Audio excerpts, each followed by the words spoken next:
টাকা দেখি আমার দিকে দেখে শরীর খারাপ দাদু বসতে বলে টাকা মধ্যে আমার থেকে একটু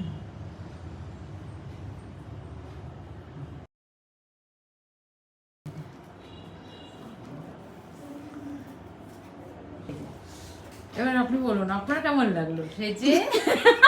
গিফট বলে আর তোকে কি বলবো সেটা আর কি বলবো ঝুগলা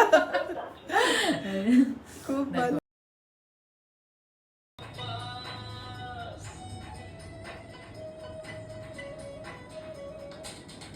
টাকাও তো আসতে পারে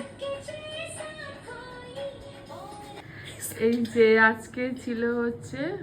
দিদির কাছে সাজতে এসেছিল কি শ্বেতা দি না তোমার কেমন লাগলো দিদির কাছে আমার ভীষণ ভালো লেগেছে শুক্লাদির কাছে সেজে